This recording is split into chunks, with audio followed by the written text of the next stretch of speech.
Lovely stuff. You bring out the worst. Oh my god! Send in your brother! It's Friday from a converted bedroom somewhere in the south of England, only slightly edited and not at all live. They're the cream in your coffee, the double 6 to your snake eyes, the 22 to your 21, the Tina Barrett of board games, the titans of the tabletop, they're really bad at Hanefetapable. They settled Catan, the sultans of snakes and ladders, the ayatollahs of Agricola, the betrayers at House on the Hill, the kings of Tokyo, the lords of Waterdeep. They are men at work. They put the bang in bang, the champions of the wild, the employers of fun. Your favourite podcast. It's the Everybody Dies podcast. See, I cannot say that when I'm put on the spot. Can I have it in front of me? Because I did learn how to say it. I feel like if we're bad at stuff now, I reckon we're losing our titles. Like, we're no longer the Lords of Waterdeep, and we're no longer the Kings of Tokyo. Nefertafel. Okay. I reckon we've been dethroned. Yeah, but we have confirmation now. After how long ago did we talk about that? That must be about 8 podcasts ago. We first talked about it. Way more than that. Nefertafel. Yes. Yeah. I bought Nefertafel because I was at Jorvik Viking Centre and they had it there, and I was like, yes. Nice. And where else did Sir buy? I bought an axe. It's a very nice looking axe. Which my wife's response was, we've got to go through Birmingham New Street with that.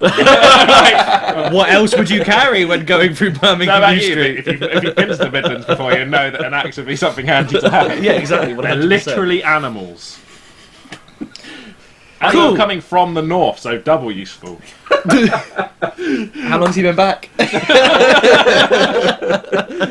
have to issue a statement apologising to the north. Just a shame I didn't run into any dirty Scots. Every time you're on the podcast from now on, we'll have a little picture of your head with a cancer on it. It just goes up. Casual racism. Anyway, welcome to the Everybody Dies podcast, a podcast, believe it or not, all about board gaming, tabletop gaming, well, anything you can play on a tabletop, really. And Table tennis. I suppose. Is table tennis a board game? No. Oh, God. No. For your questions, please send them to mailbag@everybodydies.com. Okay. It's a tabletop game. It is, it sure is. But it's not a board game, is It's it? a tabletop game. Do you roll a dice? It's a tabletop sports Is game. Clask a board game? It's like Clask then. Yeah. Yeah. Did you see you can get like a 4-player Clask? Snooker. Yes, I have. Man, seen like, that. I was really It's tempted by amazing. that. I was really Snooker. Snooker. It's a tabletop game. Yeah, but that needs its own table, and it doesn't go on top of a table. In fairness, in our defence, in our intro, we do say board gaming and tabletop games and anything you can play on a tabletop. So I think we've got ourselves covered. I think Anything you can play on a tabletop. No, I don't think pool counts, or snooker counts. Play on the table. Yeah, but you don't play it on. You have to play on a specialist table, don't you? Foosball. You Air hockey. All right. Hey guys, Craps. Like anything. what have you guys been playing?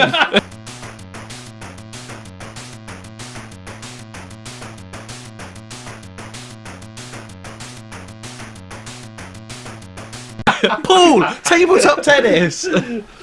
Okay, so No, what have I been playing? It's been a while. I think you've done some Necromunda, haven't you? Oh, I played quite a bit of Necromunda actually. Quite yeah. a bit. Mm. Ooh, how's that been going?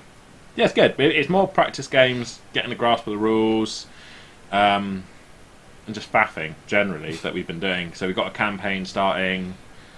I don't know what day we're on anymore. We are on Thursday? No, it's Wednesday.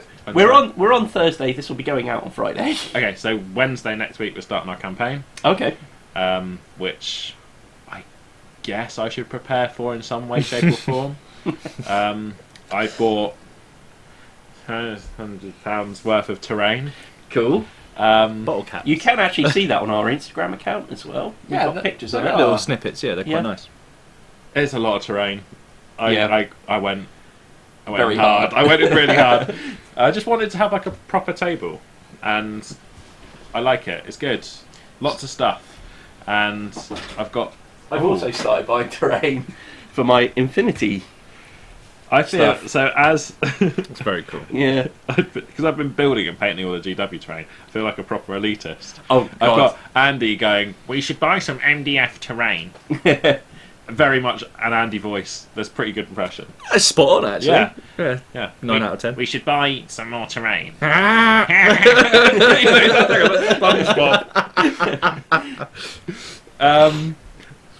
I've lost my... Yeah, so he wants to buy some MDF terrain, and I'm like, you can buy some MDF terrain, you fucking person. To be honest, I think I've talked about this before. I hate painting terrain. So absolutely I hated painting terrain, and what I've decided to do is I sprayed it all silver on the sprue, clipped it out, dappled it with orange, washed it in one of the new contrast paints, 50/50 with water, so that it's like brown and goop and stuff settles into all the recesses, and then dry brushed it silver, and it just looks like rusty garbage land. Yeah, it looks really, really good. So, yeah, I'm playing Necromunda in rusty garbage land. Nice. Which is kind of where it should be played. Really, isn't it? I painted like containers and a few things differently, so it's not just rust. Yeah. But most of it is just dry brushed, easy mode paint job. Yeah. But Phil's going in with the new Cornate culty choppy boys. Corpse Grinder cult. Very and I think Andy's going in with the Enforcers. He's changed from the Gene Stealer cult then. Oh no, Andy's going... He had done Gene Stealer cult. In all our practice games, he got annihilated. I say that. So Phil got annihilated in the first game. With the Escher, yeah? Yeah, with his he had an Escher force. And he was between me and Andy crushed him. And then we played an objective game. And I played super safe, claimed 2 objectives, dragged him back to my territory and just held. And those two fought each other. And then after a while I was like, I'm going to go get some kills because this is garbage just waiting. And I got across the map with I've got a Venator gang because I wanted to convert my own gang. And I started shooting at them all. And by the time I got there, both teams were at half force. And I was just like, oh, this is gonna be a bit of a massacre. Andy got sick of his Gene Stealer cult about 2/3 of the way through that game and went home. He just went, I'm out. He just left. Wow. He had to go to Birmingham, so he went. Yeah. And then I finished off Phil because he wanted me to. Okay. And then we played games. What we learned from that is Venators are strong, Escher are average, Gene Stealer gangs are garbage, and Andy's very, very salty. But yeah, so Andy's getting Van Saar, which I think are the recognised meta. Right. Phil's gone for Corpse Grinders, which are super new, but he's told me how his leader fights, and I would say that is unhinged meta shot directly into his veins. Gets like 30 attacks on the charge. Christ. My leader gets 4. So it's like, yeah. He's got like loads of. So he's rolling 30 dice when he has to attack you from the charge. Like that, yeah. I think it's like 2. He gets to attack twice and both are 15, and it's just like actual vomit. Oh my god. Yeah, and Andy's doing that, and then Matt wants to do Enforcers. He got Enforcers. I've only got the starter set, and I was going to go Corpse Grinders, but I thought you were looking at Goliath. I've got Goliath. That's the only ones I've built up, so I think I might get them, and I might finish building them, even if you will. And they've got those new things coming out for the There's Goliaths? loads of cool new Goliath stuff. I love them. Yeah, there's some cool. new units and some new tactics card stuff. I might have a look at. I don't know how much. At one point, I might get a renegade Ogrin gang because that's a new thing. Ogrin slaves. Oh yeah, the ogres. Yeah. Ogrin. They look like ogre figures, to be fair. Yeah. They pretty much are ogres. Yeah, they do look really, really cool. Actually, that was one. I wasn't sure if they were a full gang or just. No, I think you can run them as a gang. That's kind of cool. Which is terrifying. Yeah, I know. I like the idea of ogres actually. Okay. Yeah, Necromunda's cool, but we'll be doing more on it in the next few weeks. I think you're planning on possibly doing some written reports and stuff. The plan is to do written War reports. reports. Yeah. Is to do. Yeah. So reports. yeah, keep an eye out on the website for that. I'll very quickly mention that I'm carrying all of my Infinity stuff.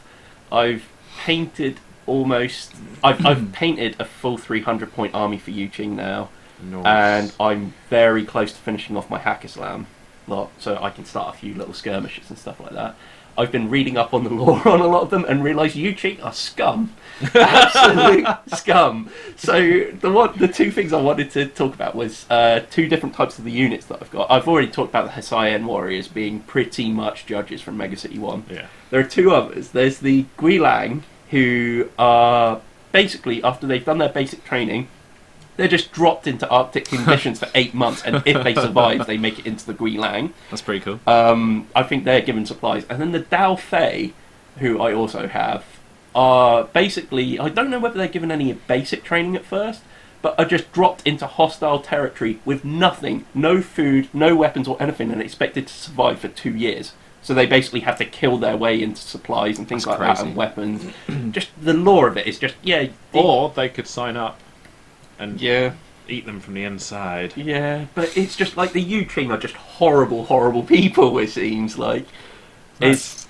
Yeah. I love the look of the models. Are so nice because they're all kind of their own individual figure. Pain to glue together. Oh, they look fiddly as hell. Such a pain, really are. Rather you than me. Yeah. There's a lot to be said at the moment for me personally for pre-made models. I mean, I don't customise, so it's no problem. Because we're looking into a Song of Ice and Fire as well. Where everything's just done pre-made. for you. Well, unless you buy the starter set and the heads rolling around randomly. Yeah. No idea why. Can you get like helmeted and unhelmeted heads, and they want to give you that choice? They do give you. To be fair, there's 4. Let's say there's like 4 figures in each row.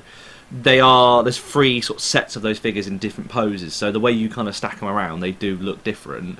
For you, they wouldn't be, but to be honest with you, they're all pretty much knights, or they're not wearing helmets anyway. So it's kind of It does appear though, judging by the fact that a couple of my heads were like off. You can sort of unpop them and put something else on top if you wanted to. So you could start putting new faces on them if you wanted to. Right, okay. They're not meant to do that. No, I think the glue. It must be an old set where the glue's kind of a bit. Whatever happened to that thing we saw at the UK Games Expo that allowed you to put your own face on a model? Oh yeah. Did you ever get a thing back from that? No. Because you guys signed up for it, but I couldn't because it was only for iPhones. Yeah, I didn't. I think it's do only it iPhone 'cause 10. I had a crap phone. Yeah, they said that you could only use an iPhone 10 at the time to make. Well, I don't have 3D an clean. iPhone 10, but obviously you could use the face you did at UK Games Expo to make something. I don't remember ever receiving an email. That's not to say it didn't. It might have just gone to my junk. I don't remember because I was really interested in that because I wanted to print out. Really wanted that 1944 German officer with my Yes. face. for every person. Just a little bit yikes. It Anyway. didn't fit very well. I don't think I've been playing anything. I think we're going to talk about a couple of things because we talked about a few games on our Beachhead 2020 roundup that I think we'll just talk a little bit more in detail It's the about. only stuff, really. So the first game we played was Nemesis, the Awakened Realms game, which is pretty much Alien, the board game. Yeah. That was interesting. I really Lots liked of bits it. to it. I really liked it. And lots of bits, and it has a horrific setup time. Yeah, I mean, Absolute again, nightmare. we covered it a little bit. We weren't familiar with the setup, so that was more time consuming than necessary. But realistically, we're still looking at probably about 30 minutes setup. Yeah. Yeah. So, like, the idea is you start off on the ship. It's completely unexplored because you've been woken up from cryo sleep. You've got a ship, and all the spaces are empty at first. And as you move into them, you discover what part of the ship you're in, and all the rooms have individual actions that you can carry out. At first, there's no threat on the ship, but you start making noise and moving through the ship, and then aliens start to turn up. Yeah, it's randomised is what you get. But... Yeah, and we were playing a semi-cooperative mode where we all had 2 goals each, and as soon as a threat turned up, we had to narrow down our goals from from 2 cards to 1 card. For a semi-cooperative game, these objectives were still very aggressive. Yeah, Like- I think Matt had a really aggressive one. I definitely had. I'm pretty sure you did, didn't you? I originally had... I think I had a similar one to you. So, as it turned out, you get assigned a player number at the beginning of the game. So in a 3-player game, we were 1, 2 and 3. I was the first player, and one of my objective goals was kill player 1 or be the only person left alive.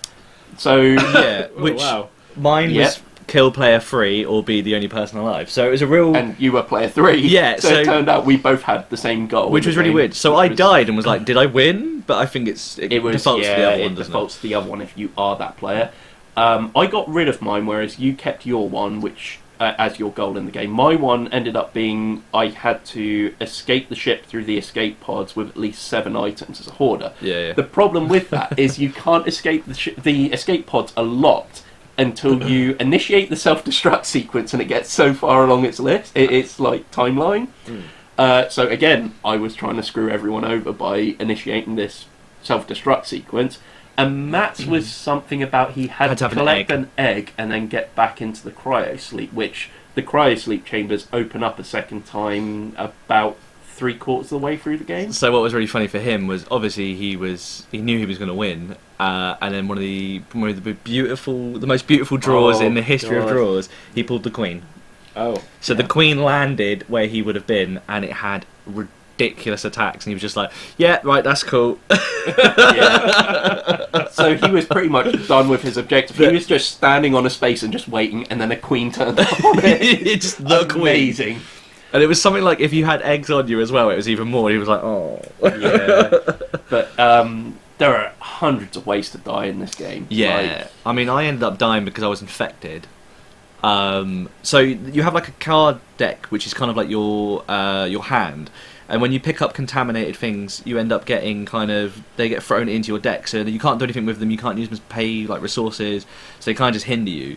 The way you can get rid of them is if you rest or use certain areas. So I rest. there was a laboratory. Where you could scan I them. rest in an area. They're really nice because they've got these like kind of little hidden codes on them. You stick them in like a little red plastic kind of scanner, and it will tell you not contaminated or contaminated, and naturally I was contaminated. Prior to this, I'd lost control in one arm and the hand, so I couldn't carry anything, couldn't use secondary weapons. I was pretty much just just a husk moving along the floor. Got contaminated, died. Something burst out of me. Yeah. It was so good. Like for me, I really enjoyed the game, even though I died. But I really enjoyed it as well, but I'm kind of glad I don't own it because it's got such a long setup to it. I can see how it would be a game that would annoy a lot of people because it's very possible you die within the first couple of times and then sitting out watching it for the rest of the game. That would be a frustrating experience. Yeah, this is kind of why I'm happy I played it, but I wouldn't want to own it. I'd love to try it. I honestly, this is what we did as well, yeah. There was a moment in the game where I just had to ask the other guys, not that I'm going to do this, but how do you initiate the self-destruct sequence on the ship? So, that was fun. It seems like there's really good options as well, because I drew a card that was repair the engines or destroy the engines, and I was like... and I was in the engine chamber of one of them, and I kind of thought, well, I mean, I'm going to die, so shall I destroy an engine just in case? Because there were some options where you had to... one of the cards where I got rid of my one. One of the cards was you must navigate to Earth. Okay. And I was thinking, like, if that was an option and I had to do something else, like someone else had to get to Earth, I didn't want them to win, so I was like, I might just destroy the engines and hope that they can't get home. I think the guy who was teaching us the game actually said, chances are one of you three at least will have reached this destination. And it turns out you did. But I got rid of it because, one, I didn't know how to get to that place. I think I had to go to like there was a coordination room or something, and then another one was probably the pilot. I just didn't want to do it. Yeah. Just wanted to die. Hopefully we get the chance to play it again one day, but I don't think I'm going to be spending £100 on. I would like to see it go it. down. If it went down to a manageable rate, I'd probably pick it up at some point. Yeah. We also played Fox and the Forest Duet. Yes. Which was an interesting kind of... It's a cooperative game for 2 players, where you're trying to simply collect all the gems within a forest. What you do is, between the two of you, you do a trick-taking game. So in other words, one person plays a card, then the other player plays a card. Whoever wins the trick moves the piece towards them on the track. But the problem is if you move too far across the track and end up going off it, then you start getting penalised for it. So you have to mix between winning the trick and losing the trick. It's actually really difficult. Yeah, because there are certain rules that you do have to apply as to what card you play. For example, when the first player plays a card of a certain suit, if you can, you have to play a certain card of that suit as well. You only get to choose the otherwise if you cannot play a card of that suit. And then there's a trump suit, which means one suit trumps the other, otherwise it defaults to the suit of the card that was originally played. So there's lots of things to take into consideration, but there's lots of abilities as well. Yeah, it's like, cards had their own like abilities and sort of special powers, if you will. Yeah, it's. I think I said on the Beachhead 2020 video that it reminded me a lot of The Mind. In that you have to start reading one another. It's one of those things where because it's some cards will pull a different direction. It's knowing when to knowing that you'll play a higher card in order to win, because we have to go left. Yeah. Whereas sometimes it's inevitable that I'll play a 10 and you play a 6, and I take us the wrong way, and it's kind of like honestly just spelling out cards, which is kind of annoying. But I kind of feel like if ever I'm playing games now and there's just two of us, I feel like it's a game I'm going to be going to. It's a nice game as well. It's really small. It's quite easy to just set up and pick up and put them down. So it's like another travel game almost, which is quite cool. Yeah. The one which I can't remember too much about was Dead Man's Hand. I remember it was kind of like a push your luck kind of game. Yeah, again, it was like a card-based game, and every card had an ability for its suit, and basically you just had to be the pirate with the most booty at the end, which was quite interesting. The idea was that you picked up a card from the deck and played it down. Yeah. Its abilities triggered, and then you had to decide whether you wanted to take another card or not. Or bank the ones you've got. The problem is if the suit of the card that you draw matches a suit of a card you already have in front of you, you bust and you lose the whole lot. So there was a lot of, at the beginning of us, just busting all the time. Oh yeah, I busted so hard. Yeah. Busting makes me feel good! Yeah, you were the only one to start off with that you were actually banking everything. I think it was as soon as I had a you were string of furiously cards. banking and then you bust. I bust so hard. Yeah. Like every 10 seconds I bust. Yeah. I cry. Okay. But once there were some really cool combination cards which were really interesting. So there was like there was stuff where it allowed you to steal other people's cards, which was quite cool. Was it the chest and the key? Allowed you to take an additional card, wasn't it? And bank it. Yeah. It didn't become part of your thing, you just got to bank it straight away. Which was really, really good. Yeah. And then there was one for having discarded cards. I think you could take some and then take 5 or however many discarded cards you got, which is really, really cool. So in the end, I think we stacked it quite a bit, didn't we? The caveat to that was that the only card that scored at the end was the highest value of the suit, of each suit that you had in your kind of booty. So it means you kind of had to take lots of different suits, in order to try and get as high as possible. Because I think, wasn't it the mermaid was the only one that went up to 9? It was something like that. And that was almost like a sought after card. And then that had there was some. It was interesting. It was a well loved card game. Yeah, the cards were really pretty. We have. Go on. Yeah. You got tears like you're gonna just burst out of an amazing one. Booty banking and then busting. Booty banking, busting, baby. We have one more game to talk about, which was Fistful of Meeples. Oh yeah, Carnival. Do Fistful of Meeples. We'll do Fistful of Meeples. Forget about Carnival. Yeah, Fistful of Meeples. We are going to do a video review of this, so we won't go too deep into it. I forgot about that game. That was good. We'll play it as we played it as a 2-player game. I've got the feeling it's probably going to work better as a 3 or 4-player game. If you know the Mancala mechanic, which probably was most popularised in 5 Tribes, you'll kind of get this game straight away. Which is you have several locations in the town. You have to pick up all of the meeples that are in one place and then place them one by one, either clockwise or anti-clockwise, around the rest of the street. Every coloured meeple then does a different action depending on what colour it is. And it's simply whoever has the most points at the end of the game wins. You've got things like there are gold bars to collect, which are worth a lot of points. Miners allow you to go into the bag and possibly pull out either gold nuggets or stone. So many gold nuggets gets you a gold bar. You can buy properties around the town, which gives you more opportunities to use miners in order to get more stuff. You have outlaws who steal gold nuggets from other miners. That was cool. And you've got the lawmen, who, if they're put on the same space as an outlaw, they send them to jail, which is a special space, and then they take gold nuggets depending on how many outlaws they just arrested. So there are a couple of special spaces like the jail, which you can bust the outlaws out of, but a piece of dynamite. But the piece of dynamite then gets put into the bag, and that acts as an end game condition. Once 3 pieces of dynamite have blown up, the game ends. If all of the gold bars get taken, that's the game end. And there's also a showdown where if you are forced to put a meeple on a showdown space, you put your token underneath it. And once the second showdown space has been taken up by another one, they have a duel. That was good. One of the meeples dies and gets taken out of the game altogether. Yeah, it goes to the graveyard. If 6 meeples die, then again the game is over.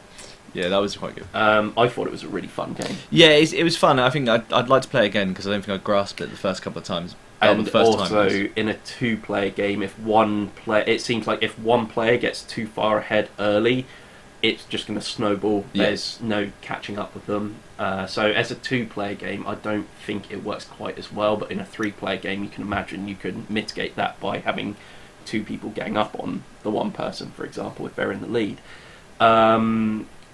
Probably we'll talk about it more in the future because, like I said, we're going to do a video review of this Like one to play by it the with a few more looks of people. it. The vote isn't over yet, so if you don't want to see Fistful of Meeples as a video, you can become a patron and vote on the next month's video review. I don't know poll. why you do that. No. I don't know why you vote. No, against... do it. No, vote against the. Sick sense of control that you know that what you do affects what we do on a daily basis. If you do something from far away and you know that we have to snivel and do what you say. Bit of voyeurism in it, like. Well, they're not watching. Well, I suppose They are watching They us, are though, watching. yeah. You sicko.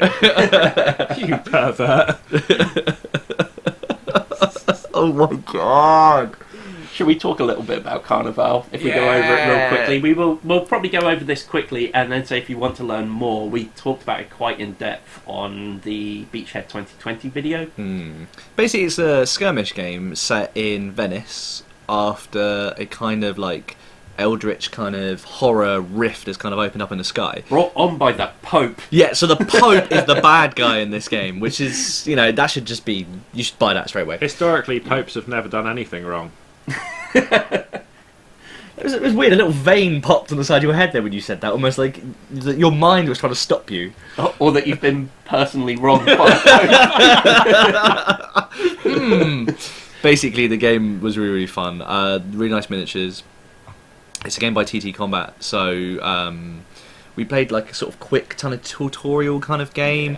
It's very much like skirmish combat with different sort of gangs. So at the moment we have got a set of like the kind of horror fishmeny type things, and essentially Assassin's Creed is the other game. I think there's some very, very cool mechanics such as drowning people and jumping off buildings and stabbing down on people like in Assassin's Creed does. So when the guy was doing us the tutorial, he was just like, what do you want to do, guys? And we're like, we're going to drown this person. Okay, cool. That was the first time.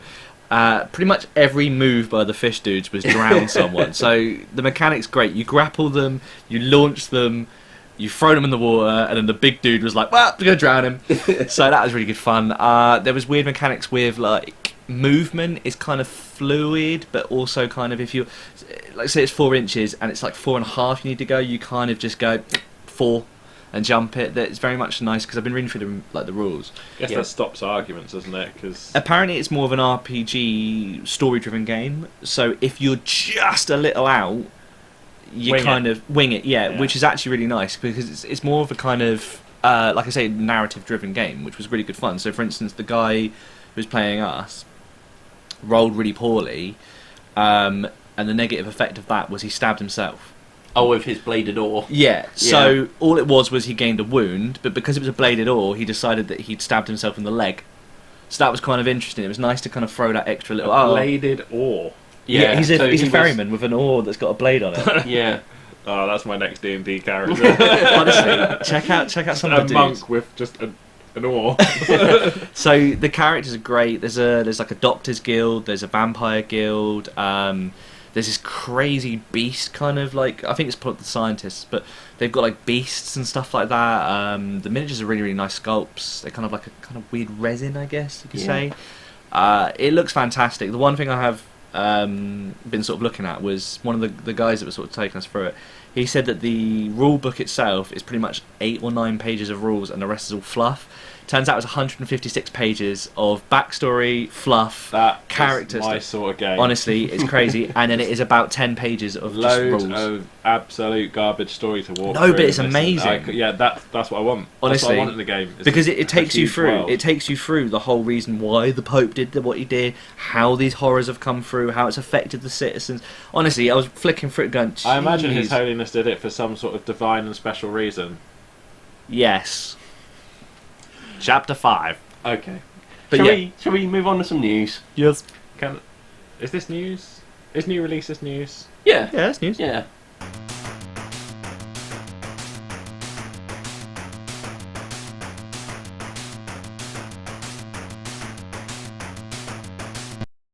News.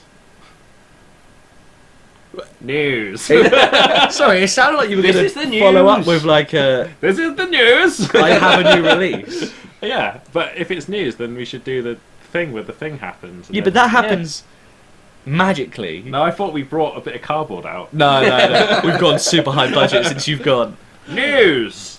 What would you like to talk about? Oh, Clone Wars stuff looks cool. Oh, right, okay. Oh, Fair enough. for Legion. Yeah, there's new Legion stuff coming out. So there's like ARC Troopers and like I think they're called Commando Droids. Yeah, they were. And there's Padme and Cad Bane? Cad Bane. Is it Cad Bane? Yeah, It's Cad Bane. Cad Bane for new Legion stuff. I'm really excited for it. I'm super not fussed about Legion recently, but I've been like gently edging myself towards God, the innuendos, man.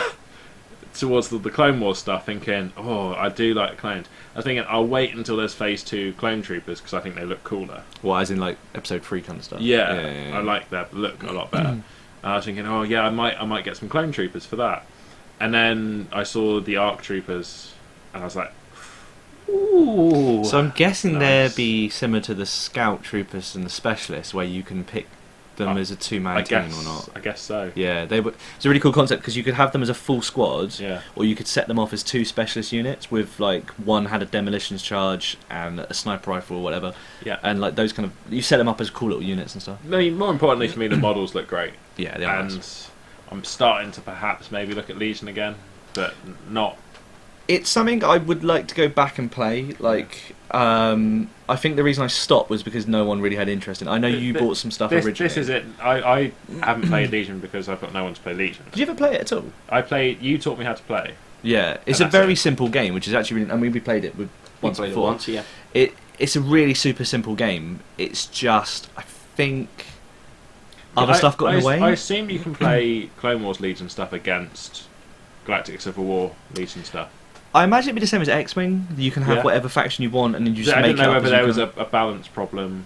Or... No, I imagine so far the figures that have come out, they look like they're skilled with the same. And the thing Yeah. is with the Legion anyway, the cards were interchangeable, so whatever cards you had, you could give them to other units, so like upgrades and stuff. So I think that kind of balances. Well, I don't know. I might get some Clone Troopers then at one point because I do, as an era, I do like the Clone Wars. I It's was quite tempted cool. by the droids, actually, I'm not going to lie. I know you are. They're no match for droidicas. I know. They're still coming through.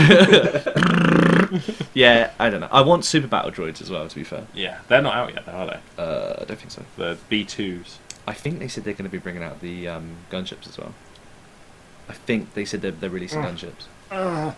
Which would be crazy, because Yes. the I want snow speeders Clone were crazy. Wars Armada.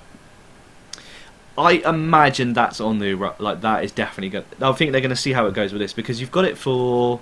They've only just released it for X-Wing, really, haven't they? In the last Yeah, couple sort of, because I bought a bunch of ARC 170s. Yeah, so I've got a couple of the Jedi Starfighters, Yeah. and I'm really sort of I'm interested to see how they go with that. But yeah, I don't know. I imagine Armada's it's one of those weird games, but that's a slow burner more for Armada. It I would seems. like to play Armada with Clone Wars era ships. Mm. I think it'd be really cool. We'll see. Yeah. Hopefully. Let's move on to a lot of superhero stuff. Boom. So, first one I want to talk about is from a game company that I said I was going to blacklist. But come on, games! They've You're got. not allowed to play it then. No, I don't think I will, to be honest. Keep your but- integrity. He has been playing the Song of Ice Song of and Fire Ice and game, which is Fire. them. And What's wrong? honestly, this I is. thought I knew you. Yeah, this is the thing. This is another game by Eric M. Lang, who did the Song of Ice and Fire miniatures game. A Marvel miniature. Well, it's not really a Marvel miniatures game. It's a board game with miniatures in it, and it is called Marvel United. They're kind of like weirdly posed, aren't they? Like a Weird kind chibi of like type. chibi yeah. figures. Yeah. Personally, I'm looking forward to when Marvel United play DC Rangers away. Should be a great atmosphere. Snapping fingers and like just boom. Oh, what's that? So, the gameplay basics in this game. Villain and heroes alternate adding their cards to the storyline. Master plan cards move the villain and trigger his schemes. Hero cards offer various actions and unique abilities. Unite! Combine your actions to do the impossible, then rescue civilians and clear threats to finally bring down the villain. What do the models look like? So, They're they're really kind cool. of like little chibi kind of models, so They are I quite don't chibi, know aren't they? whether you can see them here. So they're very, They come unpainted. yeah, it looks like it. So they're not Probably the same plastic as thingies, aren't it? yeah, so they're less comic booky and more cartoonish, if that makes sense. Yeah, they're super chibi. They still look cool. They do still look cool, and like any Kickstarter, there are about 1 million stretch goals, all getting you new figures. It's interesting and seeing stuff like that. Kickstarters with big IPs. But they always Yeah. drop on here. I mean, They're come on, games. consistently. They've had the Night of the Living Dead one, the one which actually made me think It I'm always done feels with Come On Games. disingenuous seeing a Kickstarter where it's being supported by a huge IP like Marvel. Yes, You think yeah, it if does. you've got the IP of Marvel, you don't need the financial backing. I mean, it's guaranteed to pass, isn't it? Like, yeah. I mean, like, do I really feel like I want to contribute money towards this because I don't think it's going to get funded otherwise, unless it's supported by everyone else? It's kind of no, this is just going to happen anyway. It's one of those things that I guess you're kickstarting it because you want early access to it. I think or nowadays you want to be part of the process, but I don't think you are part of the process with a big Kickstarter like that. I think that's literally just a pre-order. I think Kickstarter With has extra gone bonuses. for. I think a lot of Kickstarter, not 100%, but a lot of Kickstarter now is less. I want to support this project because I want to see it get made, and now more. I want to support this project because I want lots of exclusive free stuff with it. I don't like that mentality. It annoys me. Yeah, it's very much following like the pre-order principle for video games and stuff like that. You're paying. I mean, for... I boycotted EA because of that for a long time. So it's. The only thing I will say with this one, it does seem like, to sort of kind of back your thing up, they were saying about how the figures are Kickstarter exclusives. Then when it goes to retail, the only limited stuff they have left over will be at conventions. And again, so it's very exclusive models, which is kind of... I don't like being blackmailed like that. Yeah, it's That's kind what of it a feels thing. like. Yeah, I know it's not blackmail. It's like you can get it, but it's like spend your money early and we'll give you a golden handshake. Feels more rough than going wait for reviews and then you can buy this game like a normal person. yeah. The only bonus I've found to certain things, probably this one as well, is alright, let's say like the working RAM stuff. You're paying 80 quid for the game when it comes to retail without the extras, and without the expansions it's usually over 100. So it'd be interesting to see what this one comes to in 2021, I think it said. Yeah. Is that price the point. Kickstarter price? The Kickstarter point for this was 60 base, but you're getting all the start. This was the interesting thing because So is it better? Is it better value? For example, I don't know. Based on their predicted prices. To get realistically, it considering all the miniatures, more than less, yes. But you're only getting the base game with all the Kickstarter figures. But then it gets to like $90 for an expansion, which is $30, and then but then it looks like there's 4 expansions you can get. So like Guardians of the Galaxy, what did I see? Asgardians, and some other one I think it was. Bear with us 2 seconds. Daredevil. Yeah, there's some cool. pretty cool figures actually. Shield? No, it was like.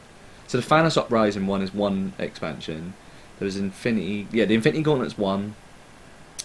That was $30. Guardians of the Galaxy is 25, and Tales of Asgard I think it was. So yeah, Yeah. that's it. Then you've just got the play. So- and I mean, it looks really cool. It does just feel disingenuous when you've got so much power behind you. You don't need community support. I think this is the thing. Is this looks like a game that I would love to have because one, I think Eric Lang is a great developer of board games. It's not a criticism of the game. It's a criticism of the method of delivery. Exactly, and I think this is a large reason why I'm kind of boycotting a lot of Come On Games and stuff. Like I've said, I'm never buying another copy of Zombicide Yeah. ever. That's done for me now. So with the Kickstarter, I guess you get the option to have all of the expansions. No. No. So weirdly enough, it doesn't. Well, I don't know if they've got a special edition, but Because realistically, they could bully you into a scenario where you're buying the starter set and then all the expansions are 60 quid on top. So there is a pledge where you get the Marvel United core box, you get the Infinity Gauntlet so that's the $90 expansion, one, isn't it? but nothing about the. So the other ones I Guardians think or are extra. Asgard. Yeah. Yeah. But they're cheap. Weirdly, they're cheaper than the Infinity Gauntlet one, but I think they're mostly figures. It looks like. Yeah. So I don't. The thing is, I've done it before in the past with, for instance, Nemesis, where I didn't get it for like 80 quid, which at the time I was like, it's 80 quid. But then when it eventually came out, without all the extra stuff for 125, I think we saw it for originally. Yeah.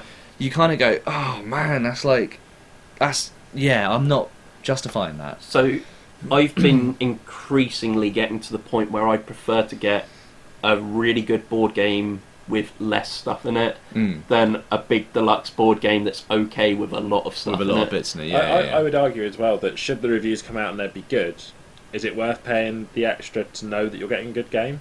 Yeah. Or would you pay the less and enjoy the fact the models look pretty and perhaps it's going to be garbage? And again, no idea if it's going to be garbage or not. It's just, again, the style of distribution. Yeah. You don't have that chance to see what other people think of the play style of the game. No, unless I know they probably have like a what do you call it sometimes, don't they? I wonder whether I'm being a little bit too picky, because with their games they tend to be quite good. Yeah. And decent intellectual property. It's got a lot to draw from. Probably it's got the signs that it should be a decent game, but in that situation they don't need to kickstart that. Surely they can just retail it. So, and then we can see what the game's like and buy it when we know it's good from reviews. tell you what. Maybe I'm just a grumpy old man now, mate. But. Let's go from a company that we're all getting a bit tired of that we don't trust to a company that's really been surprising us, not just us, but a lot of people. Ravensburger, who are mostly known for doing jigsaws and stuff like that. Yeah. They did Disney Villainous before. It's been very popular. I keep getting asked for it. And they have just announced they are doing Marvel Villainous. So along the same kind of lines. So it's just going to play exactly the same, but of course this is a different theme. So if Disney Princess, well, not even Disney Princesses, it's just Disney in general, is not really your thing, there is a Marvel version of it, which has been confirmed to have... It must have. I've already read this once, and I've already forgotten. Here we go. The villains included in this one are going to be Thanos, Hela, and Ultron. There are at the moment 2 more that are gonna be in the base game, I think, but they are currently unannounced. Who would you quite like to predictions? See in there? Red Skull. Red Skull, yeah, probably will be in there. It looks like quite a heavily cinematic, Marvel influenced game style. Magneto. Do they have rights to that now? I guess they do. They do now. Do Disney have the rights for it? This isn't necessarily based on the film. They've got the rights to it for other things. They just don't. Now they do own the rights to it in the film franchise, but before it was just the film franchise. There must be a Spidey villain. Oh God, Doc Ock, maybe? Venom. I would like to see Mysterio. I'd like to see Venom. Venom? I like Venom. The thing is, though, it doesn't really matter either way, because what we've been seeing with the Disney Princess version, Disney version, yeah, the villains version, is they've been bringing out different updates. I keep saying updates, bringing out various different expansions, with more and more enemies to it. So realistically, if they do the same thing with this, you're probably going to start getting loads. Red Skull's a great shout. Yeah, I think that's likely. I can't think of any Just, you see, I grew up as an X-Men boy, so I'm trying to think cinematic-wise, who are the villains in the cinematic universe that got attention. Ronan the Accuser is far too niche to be a decent villain. Loki isn't really villain enough, and they've got Hela, so... Yeah. That's Asgard done, isn't it? Yeah. Yeah, Magneto would be probably a good shout. Obviously if they've got X-Men, Magneto's the obvious one, isn't it? Either that or Apocalypse. Apocalypse would be cool. Yeah, it would be really cool, actually. Yeah, maybe... I think they've already suggested in this one MODOK, but... What about Mr. I Eat Planets, Yum Yum Yum? Galactus. Oh, Galactus, yeah. That could be interesting, actually. Yeah. Or Doom. I'd love Doctor Doom. I think actually Doctor Doom would be my number cool one. As hell. If they don't, that's going to guaranteed be an expansion. Yeah, I think now that you've said that, Doctor Doom would be the one. Because I love the fact was it card based most of it? I think so. Yeah. Yeah, I love the idea that it's Doom bots. So he just keeps coming back. Hundreds of them. He just keeps coming back. He's got a kind of revive sort of tactic, which would be cool. That's cool. Okay, I mean Venom and Doom for me. That's what I want. That would be sweet. I do love Venom. like Magneto, but hey. The thing is, there are villains like Venom and Loki who are sort of have aspects where sometimes they're not always bad. Yeah, like anti-heroes almost. Well, Magneto as well. Well, I guess, same. But I think if you're going to go for villains, you want to go for fucking proper villains, absolute like Galactus. Terrifying Galactus is the big one, isn't it? Mr. Sinister. Mr. Sinister would be good. Cool. Stuff like that. I always found him super cringe. It was always weird. Like, did you ever used to watch the X-Men cartoon? Well, with the obsession with the two, what's her face, Jean and bloody Scott. He had an obsession with their genes, didn't he? I know there was the whole thing like Mr. Cable. Sinister just never does anything. Like he's like the puppet master behind the scenes. Yeah, but he doesn't always get his hand. It does. He has these abilities, but doesn't seem to use them too much. Yeah. He never gets his hands dirty and stuff like that. And there's just something kind of really evil about that, in my opinion. It's annoying because they've been teasing it throughout the films. I know we're going off topic here, but like because his name is it David Essex or something like that, or and they keep teasing it like the David Essex school and you're like, oh, okay, this is definitely, and then they never brought it up. Sinister was never put in. Weren't they teasing a Gambit film for a long time? And of course, it's going to be him as the bad guy. Very supposed to be closely Channing tied to Tatum. him. Yeah. And I feel like Channing Tatum's too hench to be Gambit. The guy super skinny. The guy that was playing him in Wolverine Origins wasn't too bad a fit. I think he was ideal. I can't remember his name is. Wolverine Origins was a bad film with some actors perfect for their roles, weirdly. Yeah. Like Ryan Reynolds is the perfect Deadpool, for example. The guy they got to play Blob, I was not expecting. That was so... Did you say Blob? That's great. Anyway, shall we move on? Let's move on. Sticking with Ravensburger, though. Oh, nice. They have also announced Wonder Woman Challenge of the Amazons, which actually looks really interesting. It looks very board gamey. It's very superhero themed. Yeah, it is very superhero themed. So it's a strategy board game, and it is a cooperative game where you're going to have a common threat, and everyone has to defend. What's the name of the place? Themyscira. Themyscira, or like whatever it was. Yeah. So you have to defend that from whatever the villainous threat is. Like I said, Steppenwolf. The board does look. Let's do Steppenwolf. Yeah, I know. It'd be cool. Does look very board gamey. Yeah. Actually, I know that sounds weird, but a lot of the time you can get franchise things which go in the complete opposite direction. They're a bit more tame. I'll read the list off here. This is from bleedingcool.com. Fun play experience. I'd be worried if they didn't think it was a fun play experience. This is total garbage. Do you like punishing yourself? 6 hours of one campaign mission. So, Wonder Woman Challenge of the... I'm imagining it's supposed to say Challenge of the Amazons there, but they've missed it. It's a cooperative strategy game for families and kids aged 10 plus. Work together with your fellow heroes, I suppose. They've missed another word. To defend your island against the onslaught of Ares, Circe, or the Cheetah.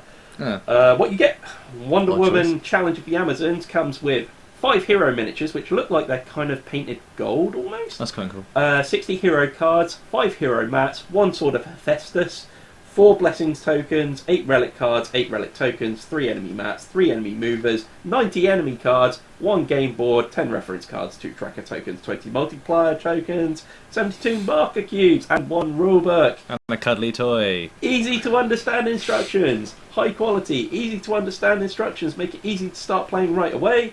Great replay value. 45 to 60 minute play time for 2 to 5 players. Challenge of the... Again, it's missed out the word again. Innovative gameplay. It's easy to learn with varying levels of difficulty with 3 different enemies to choose from. And makes a great gift. There. Okay, whatever. It's being very vague as to how the game plays. Super vague. That always worries me when it's like that. But if it's simple, I kind of feel like I could possibly forgive it. Yeah. With the theme and stuff, it sounds. I like a cooperative game. I like cooperative games. So, to be fair, we still haven't had a go on the Jaws game yet, and that seems like it's... some reviews have said it's kind of a bit, but the theme's actually really good for it. But this is the thing, like Ravensburger, a lot of the games that I've played by them been good. You What know, was the treasure hunting one that's good? Quest for El Dorado. That was good. Yeah, really like good. Love that game. Then obviously you've got Villainous, which has been very well received. It's weird how they've not dipped. They've gone into this kind of lighter board games, and they're Yeah. actually making great games for like a kind of for a sort of dipping their toes in it, which is really interesting. Yeah. Okay. I think we might call it there with the news because we've got a couple of things. There's to go been no through, more news, and we're as usual running out of time. Let's move on to an audience question.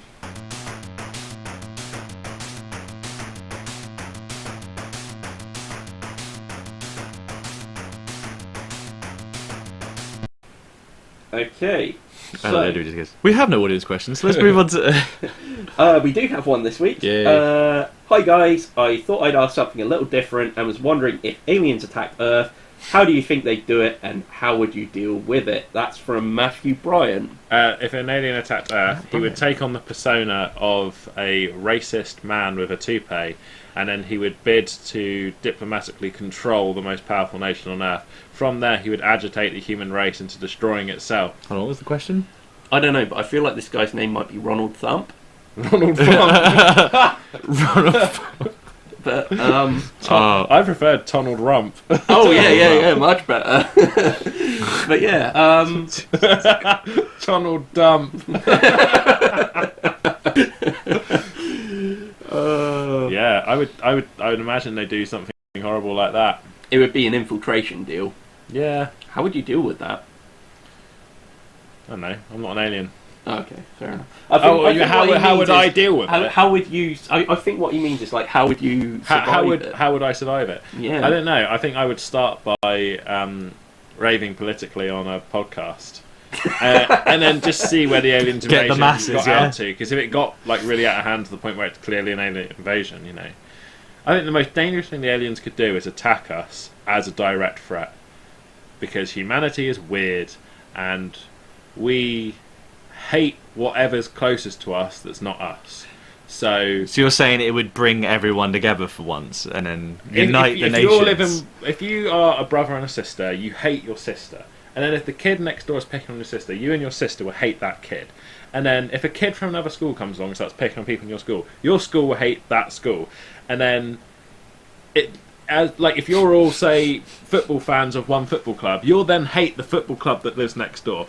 But if then someone from a foreign football club comes along, you hate that football club. You hate the French and their World Cup as England fans. And then Europeans playing against the US in the Ryder Cup, you'd hate the US. The worst thing you could do is make a united front and attack us as a united front, because all of humanity would go, you're the worst, tentacle boy. Tentacle boy. And we'd unite. So what you've got to do is do something, become a human, and do the worst thing that humanity does, which is just be human, and split us up that way. You see, And then leave the European Union. the funny thing is I actually that's topical. And that took what, 50 minutes? Yeah. It's not bad going for him, actually. Yeah. But How many days are we into Brexit? I don't know. I've already had to eat out of a bin. I feel like that was gonna happen either way. We've still got a year to go, and you're just like, I'll eat out of a bin. The amount of Brexit that's happened and the amount of eating out of a bin that's happened are both increasing. So it's taken minus 1 year. Hey, you know what? It might not be related, but you can't ignore the science. Okay. Can I just say, I actually remember seeing a program about this once before. If aliens attacked Earth, how would they do it? You meant about me eating out of a bin because of Brexit. I was like, what? I've been secretly following you around with a camera. The CCTV in the co-op, and I'm just eating bread, mouldy bread directly out of the packet. Chase me away with a broom. Get out of here! But goddamn Ramona! But the funny thing is, this program that I watched, I can't remember it exactly because it was about 5 years ago now that I saw this program. And the thing is, this program tried to kind of like say, well, for aliens to attack us, first they need something from us. And they basically said, we have nothing to give aliens on this planet. So the only thing they could possibly want from this planet is resources and things like that. In which case, they wouldn't come down with lasers or anything like that. It would probably be more like a sound weapon or something like that would just wipe everything out. And then they just have the resources because they don't want to damage anything. What if it's like jealousy, like in War of the Worlds? So, God damn, there's humans and We could be. They're Yeah. iPods. iPods. Yeah. I'm thinking of Epic Movie when they're like iPod comes down, it turns into a War of the Worlds thing. I like the idea that it's. I remember I used to love watching Stargate, and I remember there was this one thing where these aliens revealed themselves. It was like one episode, I think. They revealed themselves to the world, and then made us better, right? Advanced us. Oh, But what they yeah, weren't yeah. realizing is they were also. I think they were Is this secretly. the Simon Pegg film No. where they flip off the alien at the end? No, World's that's. End. Yeah. The World's End. Is it The World's End or was it? Yeah, no. Basically, what happened was they were sort of through their new food and stuff like that. They were making us all enabled to. God, man, what's the word? No, breed. That's the word. That was a weird stab in the dark. Yeah. So basically, they were taking away humans' ability to kind of create more life, and one by one, they were slowly kind of getting rid of us. I really like the idea they do it like that. They start reducing our numbers, like giving out diseases, i.e., the new disease that's out at the moment. Getting rid of everyone slowly. Like that would spread so much You mean fear. fascism. Yes, that disease fascism. But no, I prefer the idea that they do, like you say, subtly come down and just divide everyone with something, rather than sort of get everyone, like you say, united. Everyone's going to be more. Personally, so long as our alien overlords aren't Ronald Bump and like a racist. What if you got probed every day? Would you want It that? depends what way. The only way an alien would probe you. Well, we've got to make sure that, just keep getting in there. And you're there like, oh god, I wish I had To Ronald be honest, Rump. humanity's a plague. You'd accept that. We're the planet's so much better off without us. We're a disease. Right, okay, I agree with that. But While personally I'd rather not get killed, you're not getting killed. I'm acutely aware that humanity is an absolute burden. Do you know what? I like the idea that they've done all the probing to you, and then they do what they did to Mars attacks and stick your head on top of that little chihuahua because your head's so big it just keeps toppling over, and you're just like this hideous chihuahua robot. Oh man, Ian. they could make me into a Minotaur. I'd be okay with that. I don't think you get what, like, they just got a catalogue. They're like, subject 247. What would you like to be? You're like, goat body, no, bull body, no. Can I have like the body of a bull, but then can I have the legs of like a kind of goat or something? You can like, do you want, put some horns on me and I'm done. Do you know what the problem with that would be? Is I'd pick something ridiculous and regret it immediately. No refunds. I want gorilla arms on a ferret body, and it's like trying to run through pipes with just these huge arms. This was an error. Please help me. I like the idea you could lift anything, but your small body can't hold the weight. It's just like, oh. Well, I, for one, welcome our new alien overlords. And we Yeah. shall now move on to our big topic.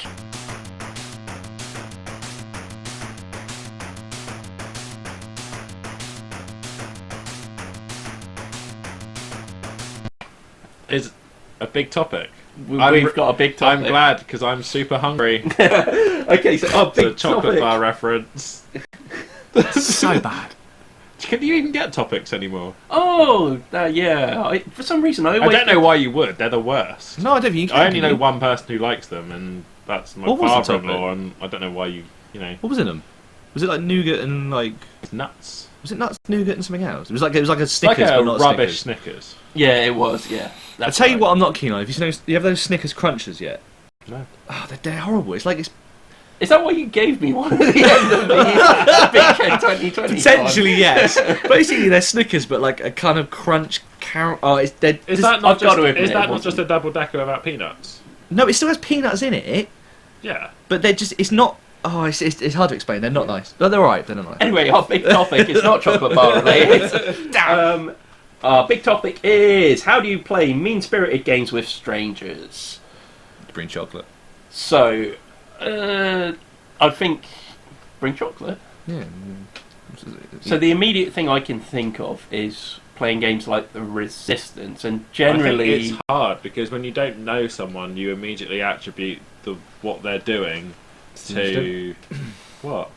And we had a little discussion about oh this. god, earlier. yeah. Like I can actually remember, like a lot of the time I tend to go easy on people, like if I don't know them, simply because I don't know what their... Are we suggesting they don't know the rules and it's their first No, time no, playing? I would not argue necessarily that. It's just everyone reacts differently. Some people don't like the... Imagine you persecution you almost. might trigger someone, like, Yeah. seriously, because like you wouldn't want to go into it thinking, I want to make this person's day worse, Yeah, until they did something that made you want to do that. exactly. Once someone is who doesn't know anyone else in the group, say, is starting to accuse people left, right, and centre, then fine. Once someone's being they're fair game. Then unpleasant, you're like, well, I'm going to make this difficult for you. But if they're being perfectly pleasant and just enjoying the game, then I wouldn't go out of my way to make their life more difficult.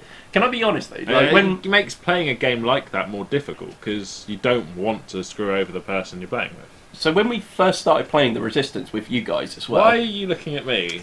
because like I that? can remember this. I can remember this. We can all remember this. I can remember Daryl was quite quiet and just kind of like sat around watching. Well, things. I wanted think to with see you, what was you it, went knives out straight You away. went- Like you you went got pretty the game. hard. You got that it was a mean-spirited game straight away. You started and- persecuting everyone left, right, and centre. But I knew the players. Yeah, I think No, this was quite early on. This to be was fair. quite early on. Yeah. Yeah, this was when you sort of you I had knew met you them. two. Yeah, exactly. That's fine, but it was like the other guys And you was knew Sean of one them. of them? I think Sean might have been. Sean's there, fair possibly. game. Yeah, because I think. So oh, if yeah, you two and Sean, you're all fair game. Yeah. The other one might have been Pete, yeah, I think probably so. Pete, and who maybe I might have been nice to. Yeah, was Mike. Mike might have been there as well. Mike I think it was quite a few probably, people. So I would have been nice to Mike and Pete. yeah. Sean's fair game because he's an ass. Yeah. And you two are fair game because I know you. But this kind of like makes sense though, doesn't it? Because Sean's an ass. Yeah. He's been an ass straight away, even if he's a stranger. It's I like, know okay, he's an yeah, ass because I'm fair pretty enough. sure that's probably the same time we played Bang. Yeah. Whilst Oh, we're God. waiting for people, and he was my deputy and he knew it and he shot me. That's So, happened yeah. so many And you're just times. like, why are you an asshole? Yeah. You know what you did! It's like what 4 years. So Yeah, it was ages ago, it's still true. I kind of feel like we hit the nail on the head already, haven't we? But Yeah. what about the other way round when you are the stranger in a group? Because I tend to find I say quite quiet as well. I So think you need to assess. I would. Thing is, I would go into it pretending like I didn't know what I was doing. Maybe pretending I was a little bit Oh my God, you less. sociopath. You are a sociopath, mate. Probably not. Like I'm not a threat, and then screw people over. I would use that to my advantage. Have you ever done one of those like I've psycho got to tests? admit, I usually find I do stay quiet, and you very quickly learn who are the people that are willing to throw people under the bus Yeah. very quickly and stuff like that. So you kind of ease yourself into it. The a problem little is, bit it's more. difficult with those kind of games anyway because they're designed by, they are by their design. Like you have to persecute people. Someone is evil in this game, so it's Yeah. a really interesting concept. It's almost like a really good view because we were playing when we were playing our game at Beachhead. We noticed someone was playing it behind us, and Yeah. it's very much they're all kind of friendly towards each other, and then straight away it's the persecution. It's like, well, if we take them on it, they're clearly gonna. And it's interesting to see how it changes groups. Yeah. So it's a nice game to bring out The worst with of people. humanity. Yeah, but in Yeah. a really controlled, like a nice fun way. Because at the end of the day, it's one of those things we've all said we'd like certain people we work with to play this game. Yeah. Because we know for a I fact they don't have mind so upsetting much. people I know, Yeah, but Yeah.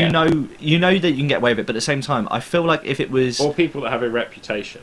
yeah, Yeah. but imagine. All right, let's imagine Steve brings it to. I'm trying to think what like just a random group of people. So, Like, so off the let's street. say we take a UK Games Expo next year, and This year? sorry, and we're playing it, and then 3 random people join us playing. I think it's fair game. So I think at that point, I play aggressively toward you two until one of them makes an unpleasant move. Yeah. At that point, it's the humanity bands together when there's an outside intrusion style thing again. At that point, I'm nicer to you two because I know more about what you might do, better the enemy you know, and I want to screw over that guy Yeah. because he's gone into a situation where I've been nice to him and he's been unpleasant. So do you know what? That's really funny because we a long time ago went to Eurogamer, the games one, video games one. I'm right Got it there. right this Got it time. right. Yeah. And you might want to put your fingers in your ears. We played Munchkin, right? This was before we played anything like games wise, right? So me and my 3 friends, we all sat down and a randomer joined us, obviously because it was a 4-player game. So we thought, well, that's fine. So we're all kind of grasping the rules. It's quite a simple game. The guy turns round and they were like, "Do you know how to play this?" He went, "Ha, yeah." So from that point on, the signal there was right. Okay. So rather than that's a person you go out of your right, way to make their so life rather than him, take it easy on three people that have never played it. I do know. I play this game quite a lot. Or I'm good at this game. Yeah, which was an really invite to be screwed over so by three people. This point, we knew, okay, well, this guy's not going to be nice to us because obviously we have no idea how to play the game. So we start playing it. Guy's helping us out. Mr. X is playing quite aggressively. Right, fair enough. And it gets to the point where he potentially could win, but because the three of us are texting each other under the table, we just essentially mob him and stop him from winning. And then we went, because we all had different things booked for like VR and stuff, we all went, right, game, see you later then, and just walked off. And he's just sat there like, oh, This kind of okay. This is all kind of making me think, I just really want to take the Resistance with us to UK Game I think we Expo should this year now. Or take some And game just like it, yeah. join us, yeah. Do you know what? I've only ever had one other smug moment with one of these games where it's like we were playing Guitar Hero. Sorry, again off topic. And the guy turned around and went, "Have you played this before?" To these two, we were in a little competition. And the guy again went, "Yeah, I'm pretty good." And I was like, I looked to my mate and I was like, I need to beat this guy. And to be fair, I smashed him and I felt so happy afterwards. It's the only time I've ever... I hate people like that. I don't know why bother? Like you say, why not just come out and go, yeah, I played it a few times. Be nice about it. You'd be like, oh well, yeah, I play it quite a lot. Especially to strangers. Yeah. I think really the general thing we really could sum up this topic with is generally you can be nice to people when you first tread into it because they'll bring the knives out. You can be quick. nice but still play the game in a manner that suits the game style. Yeah, because I like I said, within no time at all the knives will be out at some 100%. point, and then everyone's kind of comfortable with... Your ideal scenario is picking the good guys. Like, I know you can't pick, but if you got given the good guys and you're kind of a shy person, that's perfect, because you're not needing to lie, also, you aren't lying. If you're new, you learn the game without being in a direct line of fire and having to do something specific. Because if you've not got a card that has a character ability or whatever, if you are just going with the resistance or whatever, it's so much easier. Okay, and on that, Bombshell. I will say... we quite enjoyed answering a question that's not board game related for once. So if you want to send a question to us, by all means, send it on whatever the hell you want to mailbag@everybodydice.com. Literally, spray paint it on Steve's house. Mailbag@everybodydice.com. You can find us on our social medias, on Twitter @EverybodyDice and on Instagram @EverybodyDiceShow. If you want to find everything we've got in one place, you can find that at everybodydice.com. And if you'd really like to help us out with a little financial support, you can do at patreon.com/everybodydice, where you can get a couple of benefits and help shape the content that we put out. Apart from that, thank you for joining us. And there should be some videos on screen right now that you can check out if you want to check out more of our stuff. Where are they going to be? Probably about here, shouldn't it? But on YouTube? Or like these two? I'm going to sneeze. There, exactly there where he sneezed. So, bye! Bye!